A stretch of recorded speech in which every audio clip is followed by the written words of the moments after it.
Good Wednesday morning, everybody. It's April 15th. 5 days too soon to be wearing this, but I'd like to talk today about the 1960s and the Countercultural Revolution. There are a couple myths involving the 60s, and one of those myths is that hippies were everywhere and everybody became a hippie, which of course is not true. And the degree to which hippies actually influence society, which is minimal largely, and if your parents were hippies, I, of course, value their countercultural participation. The challenge is that historically the political action gained more, produced more change than cultural protest. Um, my window will be covering some of the slides, but we see the 60s begin with some generational challenges. Those challenges include that we haven't won a war, the Russians have a stockpile of nuclear weapons and intend to kill us. Communism is, of course, attempting to take over the world. There are only two superpowers, and politically, we have this challenge that we didn't win that war in Korea, and are we serious about challenging communism?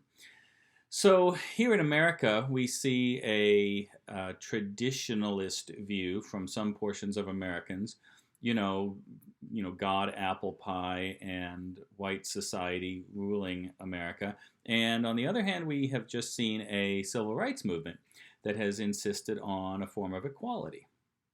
So one of the challenges in this period is that change is going to happen, and not everybody is going to like that change. And as I said, we're going to, in the previous video, television brings this change into people's homes, and there is increasing anxiety about this change.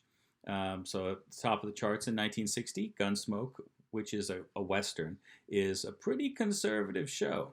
And the top song, though, is Will You Love Me Tomorrow by the Shirelles, an African-American ensemble of four women who became popular after a high school talent show, actually. But when the most popular music is Motown African-American music, then some conservative groups in America start to believe that society's changing in a way that they can't stop. The highest grossing movie is Psycho, and that demonstrates that we have some anxiety about our neighbors. We're not so sure our neighbors are like us anymore. There was a Watts riot in 1965, and the picture here is, of course, worth 1,000 words. White cops arresting black men who are protesting inequality, and that's pretty powerful. The political spectrum begins to change on the left. We see that the historical left-wing movement in America has largely been a labor movement made up of unions. But now there is a new coalition group, and the leadership of this group is, of course, changing because the new group is anti-classist, anti-sexist, and anti-war. And so now the left side of the political spectrum becomes more of a coalition than the uniformity of labor in the past would suggest.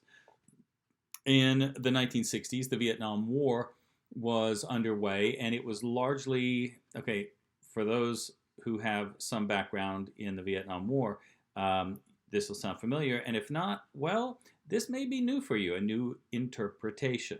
In the 1950s, the French, of course, had been practicing mercantilism in Laos, Cambodia, Vietnam, and they lost at the Battle of Dien Bien Phu against Vietnamese citizens who had been armed with Russian weapons. And when you're going to kick a Western mercantilist nation out of your country, who's going to give you weapons to do it? Well, it's the communists. So using Russian weapons, the Vietnamese, of course, kick a Western mercantilist nation, the French, out of their country. And America sees the Vietnamese using Russian weapons to kick a Western mercantilist out of the country, and we, of course, come to only one conclusion, and that is they must be communist if they're rejecting mercantilism. And so the Vietnamese have only one friend to turn to as Dean Acheson suggested, there are only two superpowers, and you're either with us or you're with them. And so the Vietnamese are pushed towards the Russians in order to maintain a freedom of their own country. So the Vietnamese did not start out seeking communism. They were nationalists. They wanted Vietnam for the Vietnamese, and they rejected foreign control. And of course, the French didn't listen, and America thought they were communist, which oddly made them communist because they could only turn to one place to oppose French intervention and then American intervention. So America sends troops to try to oppose a perception of communism, which turns the Vietnamese really into communists. This is a self-fulfilling prophecy. And America never really understood what the Vietnam War was about when we were there. The Vietnamese just wanted to be left alone. And when we left Vietnam, the Vietnamese just got back to their own business. And for those of you who have grandparents who want to argue that the Vietnamese were actually communists and they did terrible things, well, the Vietnam War did terrible things, and it put terrible people in positions of power on both sides, and there were atrocities committed by a variety of people. So the causes of communism in Vietnam are largely the result of French and American choices. Anyway, because the Vietnam War was underway, there were a lot of people who were concerned about being drafted, and that large population was a result of the baby boom that followed World War II. You had to be 21 to vote in 1960, but you couldn't drink, and you could be drafted. So you could be sent to a foreign land and be given a gun and get shot at, but you couldn't drink alcohol and you couldn't vote for the people who were sending you overseas. And so that's one of the reasons why the protest movement started. More people were in school for longer because if you were in college, you got a deferment from the draft. There was a 97% chance you would not be drafted if you were in college. So consequently, people stayed in school longer, and it wasn't about getting a degree anymore. It was college becomes seen as an experience and a choice in a way to avoid the draft. So we see several student movements created during the 1960s to oppose the Vietnam War and the inequities of age based on the fact that you couldn't vote but you could get drafted.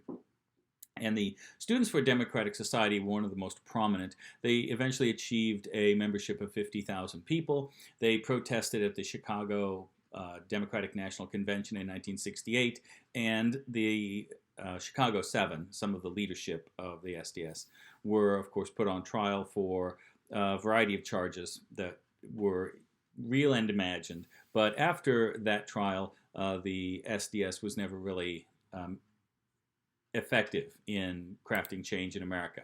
We see here this image from that event. The Weather Underground is a violent offshoot of the SDS. The Weather Underground was responsible for a variety of bombings in the 1970s. And this may sound a little weird, but many protest movements and groups in the 1970s chose bombings as their way of bringing attention to a certain political issue. And bombings were surprisingly common in the 1970s. Apparently, explosives used to be very easy to get. Here are some images of those who were wanted by the FBI, put at the top of the most wanted list. We spoke a bit about the Black Power movement, the Black Panthers, and Malcolm X in the previous video, so I'm not going to repeat that. You can just go to the previous video. You know that the Nation of Islam, of course, was under the leadership of Malcolm X for a time until he traveled to Mecca and saw different people worshiping together and realized that it was actually possible. So he was assassinated by a Nation of Islam member in 1965. Here is an image of Malcolm X holding a Ruger semi-automatic rifle, because this is the era in the 1960s when the Republicans actually supported the assault weapons ban. Does that sound weird? That may sound a little weird to you today. The Black Panther Party is a consequence of the increasing desire for change by any means necessary.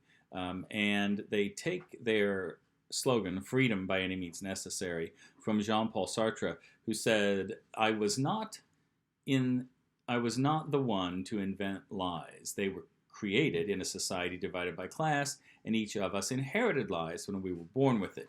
It is not by refusing to lie that we will abolish lies. It is by eradicating class by any means necessary. And is that a radical position? Well, I think most conservatives today would see that as a radical position. You'd be called a radical if you posted that on Facebook today. J. Edgar Hoover said that because of their position about eradication of class, that the Black Panthers were the greatest threat to the internal security of the country. And the Black Panthers were formed in 1966, and their goal was to provide social services to the black community in Oakland, California. I mentioned earlier they were aligned with the philosophy of Mao. They agreed with his statement, power flows from the barrel of a gun. And they supported self-help and black separation. Okay, so there is an assignment today. I would like you to open up Edmodo, where some of this text isn't covered up, or you can just try to interpret it through the picture-in-picture here. And you can pause the video to read it. But this is the program, the platform of the Black Panther movement. And is this radical? My question today for you is, which portions of the Black Panther movement platform is radical and which are reasonable? Some are reasonable, some are rational, and I would like you to identify which is which. Here's the second slide that contains the rest of them. So if you want to just read through the picture-in-picture, you can use this YouTube video. Otherwise, go to edmodo.com and open up the PowerPoint in the folder Vietnam and Nixon. It's the one called the 60s. So I hope you've had a fantastic day, and I hope your time at home is restful and productive. Send me an send me an email with your assignment. Right now I've got like 43% participation and 48% engagement. That means that some of you are watching the videos and doing nothing else. So even if you don't do the assignment, send me an email reminding me that you're alive. kbaker@ecusd7.org. Peace.